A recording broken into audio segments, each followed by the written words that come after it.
Bonjour les enfants de l'Éternel, la famille Jésus ADN, comment ça va bien? Alors, que la paix, la grâce et l'amour de Dieu soient avec toi. Alléluia. Mon frère Benoît, merci pour les messages d'hier, fortifiants et édifiants. Merci beaucoup, mon frère, toujours en train d'améliorer de plus en plus. Puis, c'est des messages qui nous font réfléchir, qui nous font revenir à la position de laquelle nous sommes appelés de devenir enfants de Dieu. Merci, mon frère Benoît. Alors, un message pour vous autres. Il y a bien des interprétations bibliques qui, quand il fait la conversion, qu'il soit en français, anglais ou n'importe quelle langue, en portugais, elle ne sort pas tout à fait exactement comment l'hébreu il était donné comme information. Pasteur, ça c'est grave. Non, si vous avez plus ou moins la compréhension, c'est pas aussi grave, mais à mesure qu'on grandit dans la foi, on fait des recherches, sans oublier que la recherche aussi, ça prend de la responsabilité de chaque personne de le faire. Alors, c'est très important, comme dans les versets bibliques qui nous parlent, le psaume 23, le verset 1, il dit « L'Éternel est mon berger et rien ne manquera. Rien ne me manquera. » OK? Ça, c'est très bon, puis ça a l'air vraiment joyeux, vraiment fortifiant et édifiant. Il y a bien du monde qui dit, oui, mais c'est l'Éternel est mon berger, puis il n'y a rien qui va me manquer. Alors, pourquoi que j'ai de la manque? Pourquoi que quelque chose me manque, que ce soit au niveau des finances, le travail, qui par des certains, c'est la santé, par des certains, c'est un peu des joies, un peu des...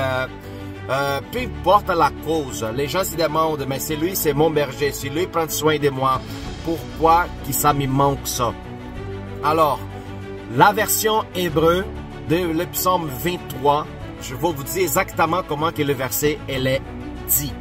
Ça va dire, l'Éternel Elohim est mon berger et il ne me manquera pas.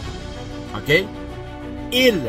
L'Éternel Elohim et Elohim ne manquera pas à moi.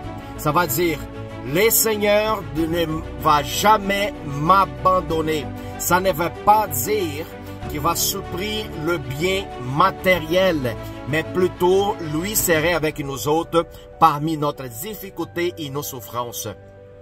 Est-ce que ça fait une différence au niveau de la compréhension? OK?